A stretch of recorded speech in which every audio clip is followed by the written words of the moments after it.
اعوذ باللہ من الشیطان الرجیم بسم اللہ الرحمن الرحیم الحمد للہ رب العالمین والصلاة والسلام علی سید الانبیاء والمرسلین وعلی آل سید الانبیاء والمرسلین وبارک وسلم بسم اللہ الرحمن الرحیم رب اشرح لی صدری ویسر لی امری واحلل عقدۃ من لسانی یفقهوا قولی صدق اللہ العظیم صدق رسول الکریم۔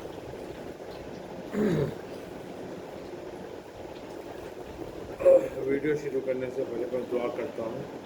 الہی و سیدی و مولائی، یا اللہ امت مسلمہ کے ایمان کی حفاظت فرما، امت کے دین و دنیا کے حاجتوں کو پورا فرما،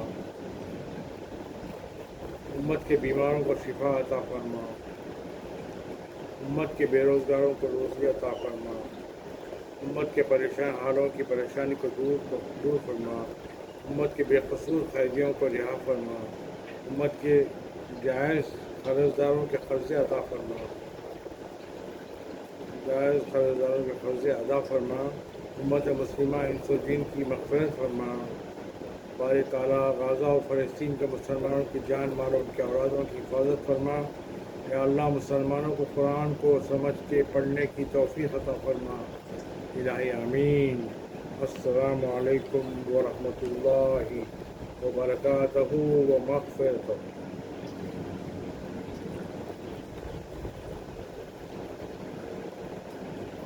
اصول دین سے ایک امپورٹنٹ ایشو پہ بات ہو رہی ہے۔ چونکہ فکر آغاز سے انجام تک ایک ہے، اس لیے قیامت پر بات ہو ہی نہیں سکتی جب تک کہ عقیدہ توحید کلیئر نہ ہو جائے۔ اس لیے اللہ پاک نے قرآن مجید میں جہاں کہیں قیامت کا تذکرہ کیا ہے وہاں بحث آغاز سے کی ہے تاکہ انجام سمجھ میں آئے۔ جیسے سورہ اعراف آیت نمبر 29، اللہ تعالیٰ فرماتے ہیں کما بداکم تعودون، جیسے ہم نے تمہاری ابتدا کی ہے اسی طرح ہم تم کو لوٹائیں گے۔ جیسے آغاز ہے ویسے ہی انجام۔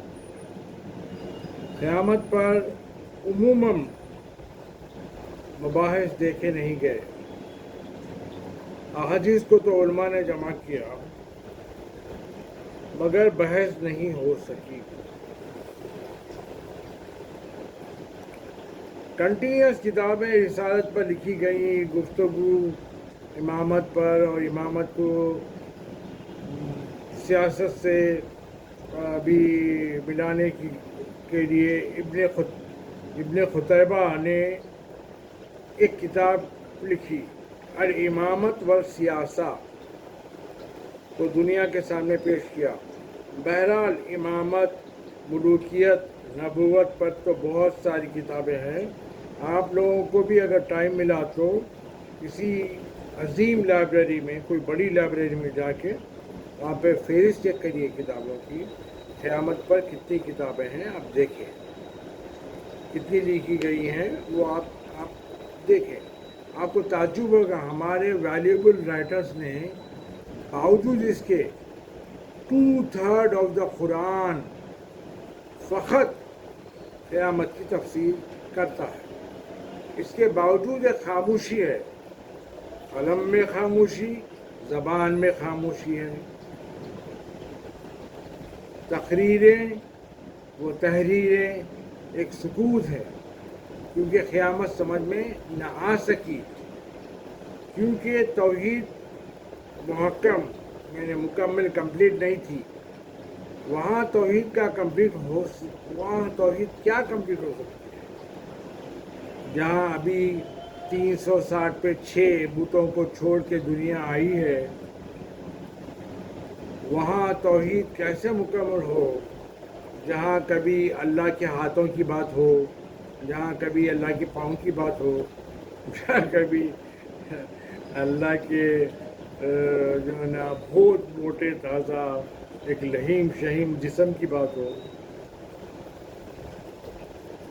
اس کی تخت پر بیٹھنے کی بات ہو اور اس کے آنے جانے کی بات ہو اور اس کی سواری کا تذکرہ ہو، جہاں اس کی سواری کے چارے اور گھاس کا تذکرہ ہو، جہاں اس کے پیر پھسلنے سے کسی ولی جب عرش پہ گئے تھے تو دنیا کہتی ہے کہ کوئی ولی جو عرش پہ گئے تھے، میں نام لینا پسند نہیں کرتا کیونکہ ان کے اوپر الزام ہے، گئے تھے تو اللہ تعالیٰ کا پیر پھسل گیا تو کسی ولی نے اللہ تعالیٰ کو سنبھال لیا، نعوذ باللہ من ذالک، تو وہ دستگیر بن گئے۔ دستگیر بن جانے کا تذکرہ ہو، وہاں توحید کب مسلم ہوگی؟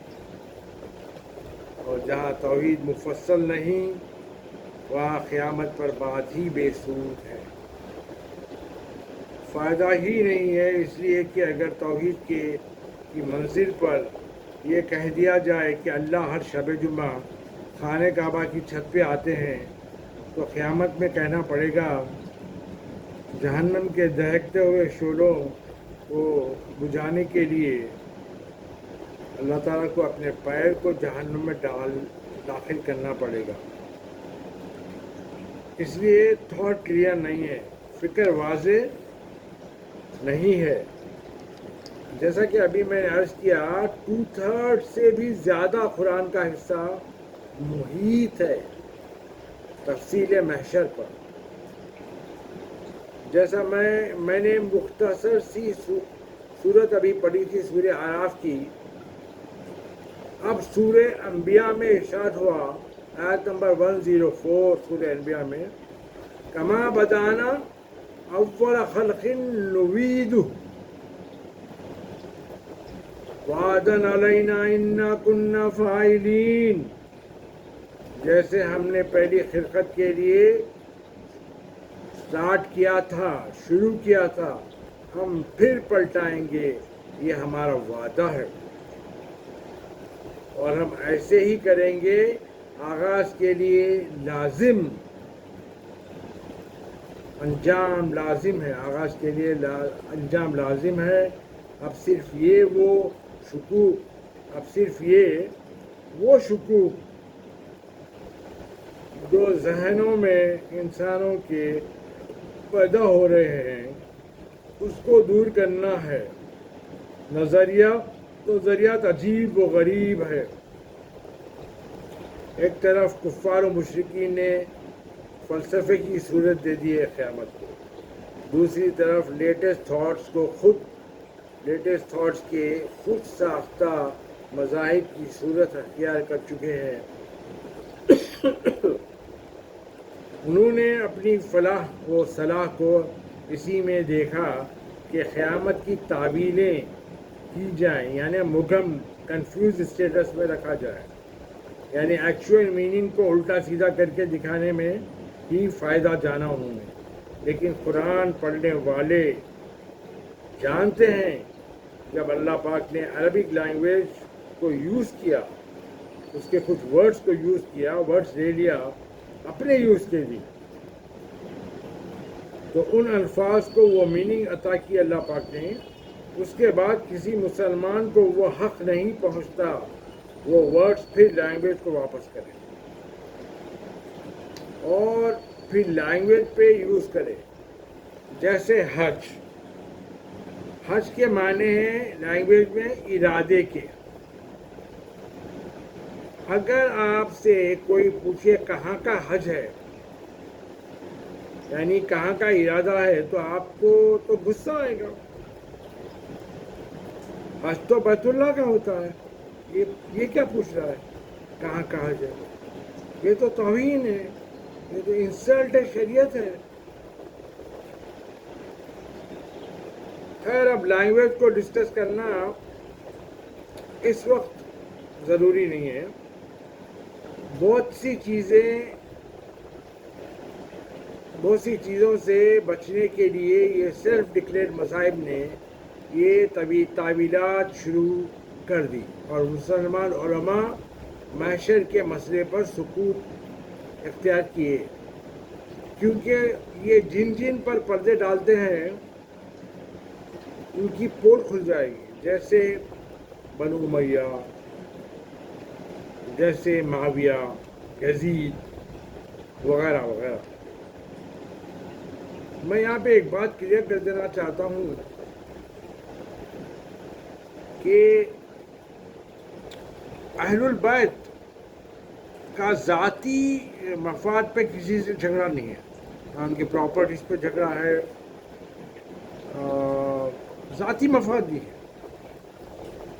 اور جو اہل بیت سے دشمنی کر رہے ہیں نا، ایکچولی ان کا جھگڑا صرف اللہ کے اصول پہ ہے، اللہ کے جو اصول ڈکلیئر کیے ہوئے ہیں ان کو فالو کرنے میں، ان کو امپلیمنٹ کرنے میں، یہی باتوں میں ان کا لا اتفاقی رہی ہے۔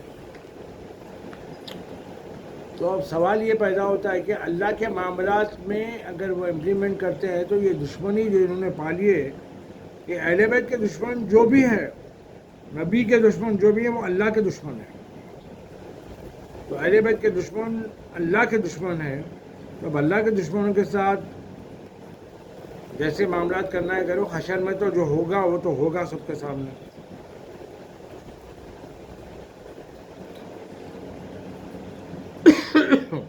توحید کسی کو سمجھا نہیں سکتی اگر عدل و نبوت و امامت سے دنیا سمجھنے کو تیار نہیں، تو کم از کم قیامت کے میدان میں آ کے سمجھے اشخاص کی تعظیم شرک نہیں ہے، اشخاص کا احترام کفر نہیں ہے، وہاں انہی سے کام ہے جن سے یہاں نظریں نیچی ہو رہی ہیں، جن سے وہاں کام ہے، جن کو یعنی نبی، اہل بیت کو، اولیاء اللہ کو یہاں نظر انداز کیا جا رہا ہے۔ بحث جس بات پہ چھڑی ہوئی ہے ہم اس طرف جاتے ہیں۔ پچھلے ویڈیو کے آخری حصے میں امیر المومنین مولا علی علیہ السلام خلقت کائنات کے خطبے کو ختم کر کے فرماتے ہیں، اسی طرح سے دنیا پھر عود کی منزل پر واپس آئے گی، اسی طرح سے قیامت واقع ہوگی اور سب کو اٹھایا جائے گا۔ اور قرآن نے کہا، سورہ یاسین سب کو یاد ہوگا، تو لاسٹ کی 7 آیتیں دیکھیے، اے انسان غور کیوں نہیں کرتا؟ اے انسان غور کیوں نہیں کرتا؟ انا خلقناہم من نطفۃ فاذا هو خصیم مبین، نطفے سے تو ہم نے پیدا کیا، بڑی ناچیز خلقت اور دشمنی ہمیں سے، اللہ پاک فرماتے ہیں فاذا هو خصیم مبین، ہم ہی سے دشمنی ہے۔ وَضَرَبْ لَنَا مَثَلًا وَنَسِيَ خَلْقَهُ، مثلہم، مثالیں ہم کو دیتا ہے،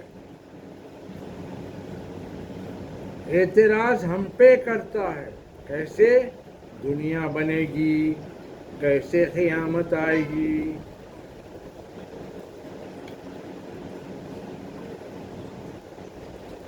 خود اپنی خلقتوں کو تو وہ بھول رہا ہے۔ پھر اللہ پاک فرماتے ہیں قال من یحیی العظام وہی الرمیم، کہتا ہے گلی ہوئی ہڈیوں کو، بوسیدہ ہڈیوں کو کون زندہ کر سکتا ہے؟ اللہ نے جواب دیا قل یحییھا الذی انشأھا اول مرہ وہو بکل خلق علیم، وہی پیدا کرے گا جس نے پہلی مرتبہ تجھ کو خلق کیا تھا۔ اس سے بڑھ کر کوئی اور پروف ہے؟ اپنے آغاز کو تو دیکھو، وہ اپنی قوت تخلیق کو خوب جانتا ہے۔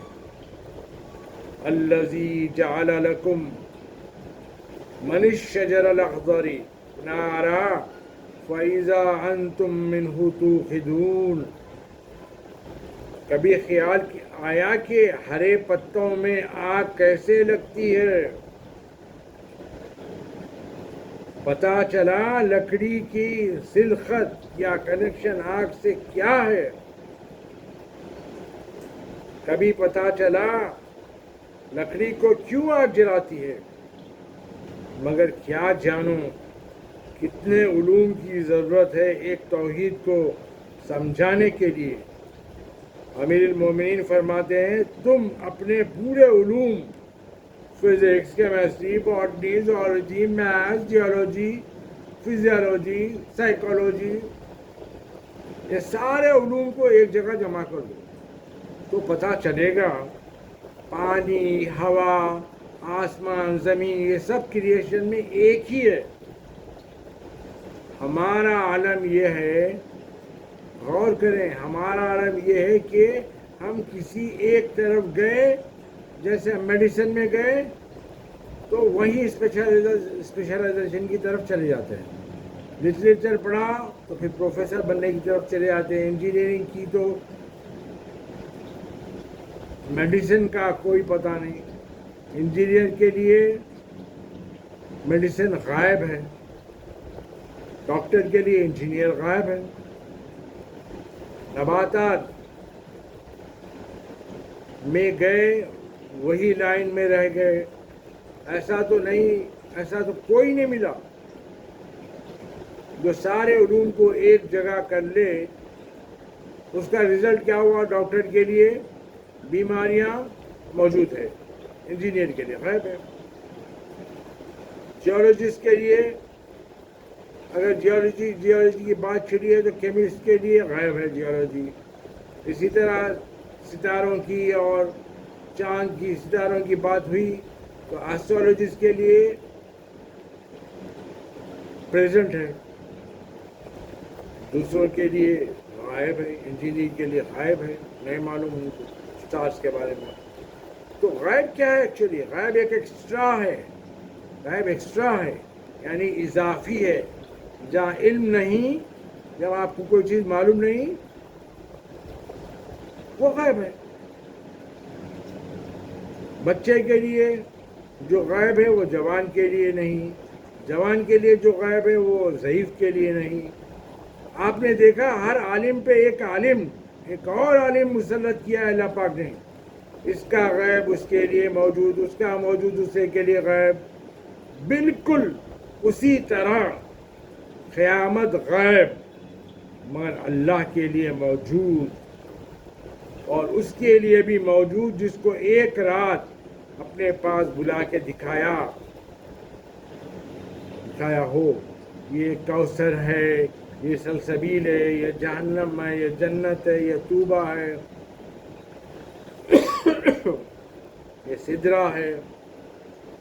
کم از کم اس کو تو مسلمان تسلیم کریں۔ معراج کی باتوں کو بھی نہیں مانیں گے؟ بلا کے دکھا اس غیب کو، دیکھو، اس لیے دیکھو حبیب پہلے سے مانوس رہو اور سمجھو اور سمجھاؤ، تو اس طرح سے سمجھاؤ دنیا یہ سمجھے کہ دیکھی ہوئی باتیں ہیں۔ اور ایسی منزل پر نبی نے سمجھایا، اور قرآن نے جو سمجھایا مقام خلقت پر اور مقام تکوین پر، تکوین یعنی کریشن پر۔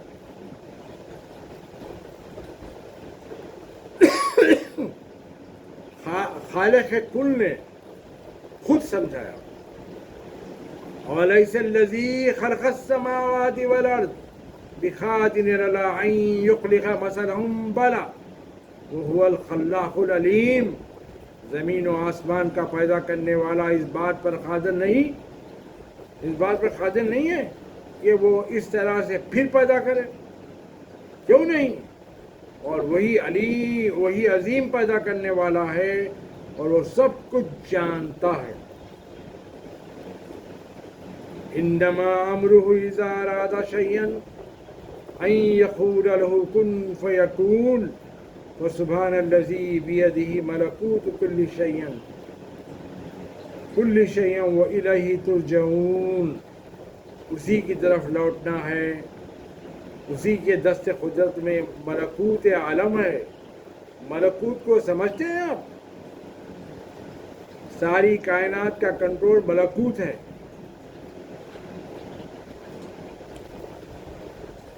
سبوں نے تو ملک کا دعویٰ کیا ہے، بادشاہوں نے انہوں نے ملک کا دعویٰ کیا ہے، کوئی ملکوت کا دعویٰ نہیں کیا ہے. یہ فرق ہے ملک اور ملکوت میں. جو ملک کے سماوات کو اور ملک کے ارضین کو، یعنی آسمانوں کے ملک کو اور زمین کے ملک سے ملا دے، جو ملک ازل کو ملک ابد سے ملا دے، جو آغاز کو انجام سے ملا دے، سب پہ کنٹرول رکھے، وہ ملکوت ہے. یہ قرآن کا استدلال یعنی پروف تھا. مگر دوسرا پروف آپ یاد رکھیے، سورہ حج آیت نمبر 5. یا ایھا الناس ان کنتم فی ریب. اے انسانوں، اگر محشر میں اٹھائے جانے میں تم کو اگر شک ہے، ہم نے بنایا ہے تم کو مٹی سے. آپ نے دیکھا سائنٹسٹ مٹی تک تو آپ کے ساتھ رہتا ہے. اختلاف کہاں ہے؟ اختلاف وہیں ہے. انا خلقناکم من تراب ثم من نطفۃ ثم من علقۃ ثم من مضغۃ. اگر شک ہے قیامت میں اٹھائے جانے پر، ہم نے خلق کیا مٹی سے، پھر نطفے سے، پھر علقے سے یعنی جمے ہوئے خون سے، پھر گوشت کے لوتھڑے سے. مگر وہ گوشت کا لوتھڑا کبھی کامل ہو سکا، کبھی انکمپلیٹ رہ گیا، یعنی ایبارشن ہو جاتا ہے. انکمپلیٹ جب اللہ تعالیٰ رکھ دیتے ہیں تو ایبارٹ ہو جاتا ہے. تاکہ اس لیول پہ بھی دکھا دے دنیا کو کہ یہ نہ تمہارے ارادہ اس میں شامل ہے اور نہ کوئی تمہاری قدرت شامل ہے.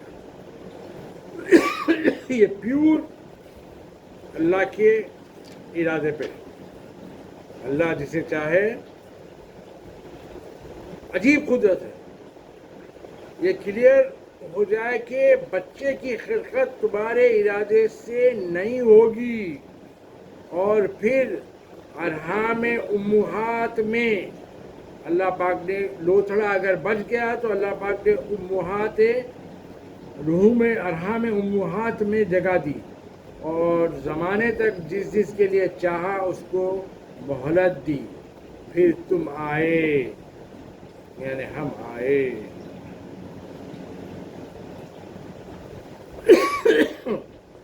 اور تم نے کمال حاصل کیا، جوان ہوئے. وہ مقام ہم نے تم کو عطا کیا. تم میں قوتیں پیدا ہوئی، اور تم میں سے کچھ لوگ مر گئے، اور تم میں سے بعض کو زندگی کے آخری حصے تک پہنچا دیا، تاکہ جاننے کے بعد سب کچھ بھلا دو. کہاں ہیں ڈگریاں؟ بڑھاپے میں سب چیزیں بھول جاتے ہیں. کہاں ہیں ڈگریاں؟ کہاں ہیں تجربے، ایکسپیریمنٹس؟ کہاں ہیں وہ ساری زندگی؟ یہ ضعیفی کی آخری منزلیں، اور کچھ بھی یاد نہیں ہے. کہاں ہے پاور آپ کا؟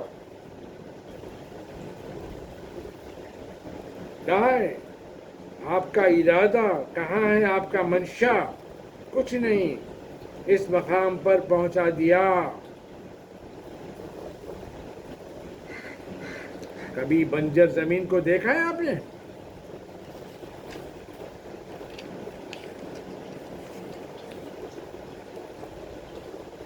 کبھی ویرانوں کو بھی دیکھا ہے آپ نے؟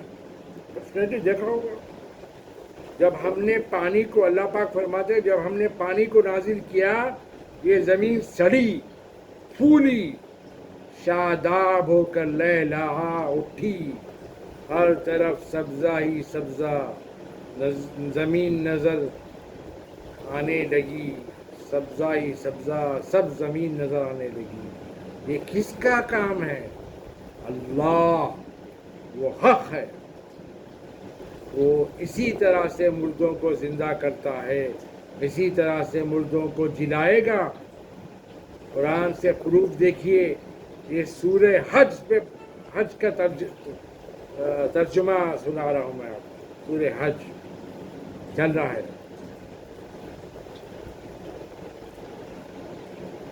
قیامت برحق ہے، جو خبروں میں ہے اللہ ان کو پھر اٹھائے گا، یہ لازم ہے.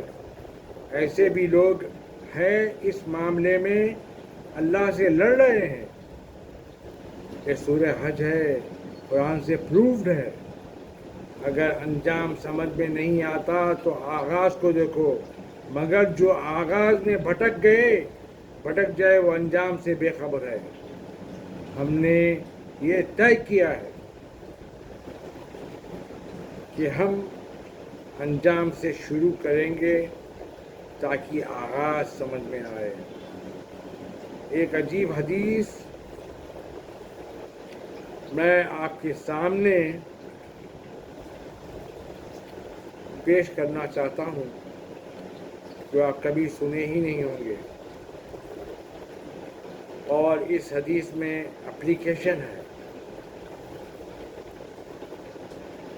میری درخواست ہے سننے والوں سے، جو آپ سنیں اس پہ عمل کریں. بہت معمولی کام، بہت آسان کام. یہ عمل کا فارمولہ ہے. عورتوں کے لیے سمجھیے ریسیپی ہے عمل کرنے کی. عمل کا نسخہ ہے، نسخہ. یہ حدیث مستدرک حاکم کی ہے، بڑی نایاب حدیث کی کتاب ہے. اس کتاب کی آخری جلد کا آخری باب، اس آخری باب میں گفتگو ہے اس شان سے. ایک روز رسول اللہ قیامت پر گفتگو کر رہے تھے. چہرہ اداس تھا، رنگ تغیر تھا، بدلا ہوا تھا. اس لیے کہ دیکھی ہوئی دنیا ہے قیامت کے بعد کی. رسول اللہ کی تو دنیا قیامت کے بعد کی وہ دیکھی ہوئی ان کی دیکھی ہوئی دنیا کی گفتگو تھی کہ سور کیسے پھونکا جائے گا. فَإِذَا نُفِخَ الصُّورِ، فَإِذَا نُفِخَ فِي الصُّورِ، کیسے دنیا تباہ ہوگی. ایک آواز آئے گی. رسول اللہ نے فرمایا زمین و آسمان میں ہر شخص چیخ اٹھے گا. بڑی پریشانی کا وقت ہوگا، بڑی وحشت کا وقت ہوگا، بڑی پریشانی کا وقت ہوگا بھائی، بڑی وحشت کا وقت ہوگا. عورتوں، بچوں، مردوں کے لیے وحشی درندے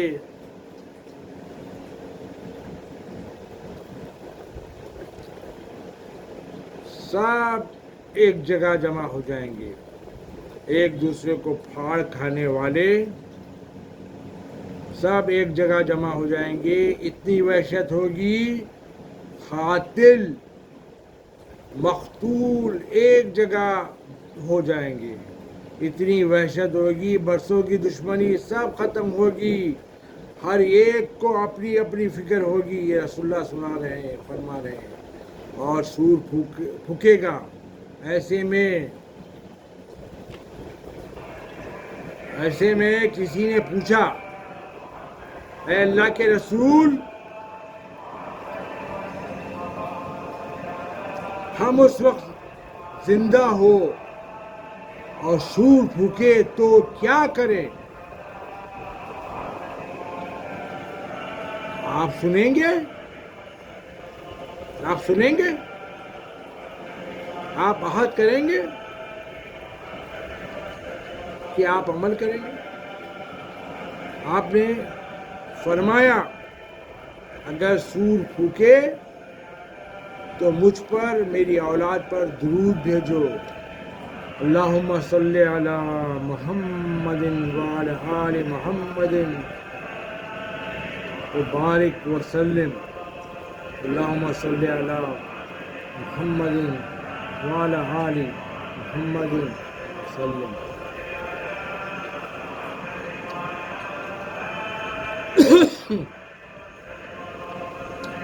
ابھی سے عادت ڈالو پکار کر درود پڑھنے کی،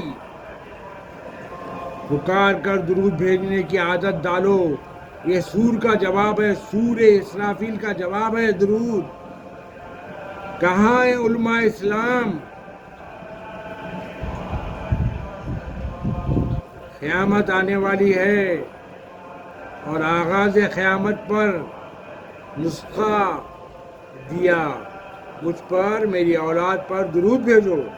اب یہ یاد رکھیں گے آپ؟ چلتے پھرتے اٹھتے بیٹھتے تو جس کو عادت ہوتی ہے کسی کام کی ان کے لیے تو آسان ہے، جس کو عادت نہیں ہوتی ہے، جس کو درود شروع سے جن کو درود بھیجنے میں تکلیف رہی ہو، وہ تو سور پھونکے یا قیامت آ جائے وہ درود نہیں بھیجیں گے.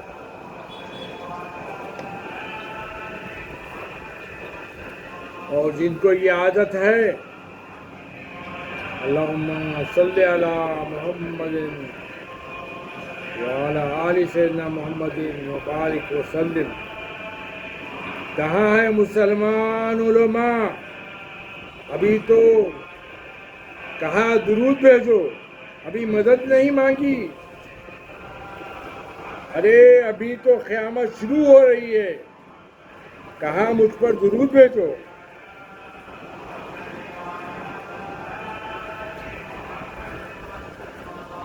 درود نجات ہے، مصیبتوں سے آفتوں سے نجات ہے. درود بھیجو، سور اسرافیل سے ڈرنا نہیں.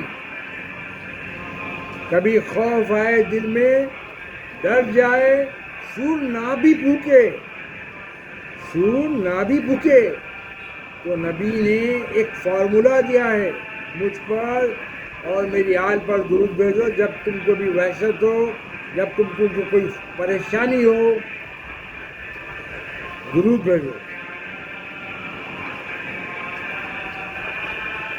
کوئی اس کو شرک جانو، بدعت جانو، یہ مستدرک حاکم کی حدیث ہے، میں نے کوئی اپنے گھر سے نہیں لائی ہے. قیامت کے ذکر سے رسول ہمیشہ بے چین ہو جاتے تھے، اور اکثر ایسا ہوا ہے کہ آنکھیں نم ہو جاتی، آنسو رخسار اقدس پہ بہنے لگتے. بہت سوچتے تھے کیا ہوگا. اب میں آپ کو ایک بات آل رسول کی بتاتا ہوا چلوں. آل رسول کی ہمیشہ یہ عادت رہی ہے کہ مرتے وقت وصیت کی، اللہ حسین ابن علی. حسین علیہ السلام نے مدینے میں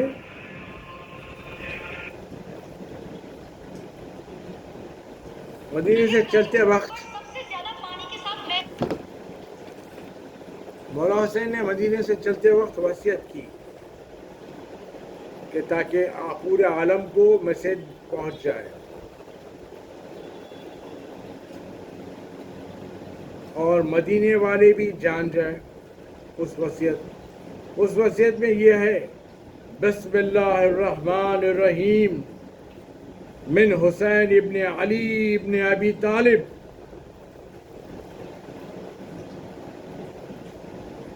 حسین گواہی دیتا ہے کہ اللہ ایک ہے، اس کا کوئی شریک نہیں.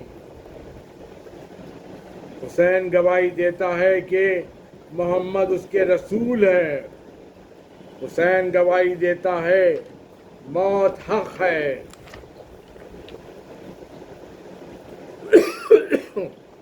حسین گواہی دیتا ہے سوال منکر و نکیر حق ہے. حسین گواہی دیتا ہے صراط و جنت و نار حق ہے. حسین گواہی دیتا ہے قیامت آنے والی ہے، اور جو خبروں میں ہے اللہ ان سب کو اٹھانے والے ہیں. یہ ہے مولا حسین کی وصیت. اور میں سننے والوں سے اور جن دن تک یہ میرا پیغام پہنچ رہا ہے وصیت کے بارے میں، اماموں کی وصیت کے بارے میں، میں ایک مشورہ دینا چاہتا ہوں کہ جب تک ہم لوگ صحت میں رہیں ہم بھی ایک وصیت لکھ دیں اسی طرح کی، کہ ہم گواہی دیتے ہیں اللہ ایک ہے، محمد اللہ کے رسول ہے، اور ساری باتیں مولا حسین نے جو فرمائی ہے وہ وصیت میں لکھے، تاکہ ہماری آنے والی نسلوں کو پتہ چلے کہ ہمارے باپ کا عقیدہ یہ تھا، ہمارے دادا کا عقیدہ یہ تھا، ہمارے پردادا کا عقیدہ یہ تھا، تو تاکہ وہ لوگ فالو کریں، تاکہ مخبصے میں نہ رہے. آنے والا زمانہ میں ایمان بچانا ہی مشکل ہے. اگر پہلے سے ہم تیاری کر کے گئے آنے والی نسلوں کے لیے تو میرے خیال میں یہ بہت ہی اچھا رہے گا ان کے. وما علینا الا البلاغ المبین. انشاءاللہ آنے والی ویڈیو میں، ابھی تو سور پھونکا جا رہا ہے تو ہم لوگ آنے والی ویڈیو میں آہستہ آہستہ محشر میں جائیں گے. محشر آپ کو محشر کی سیر کراؤں گا انشاءاللہ قرآن سے، میں اپنی طرف سے نہیں، قرآن سے محشر کی سیر کراؤں گا انشاءاللہ. السلام علیکم ورحمۃ اللہ وبرکاتہ.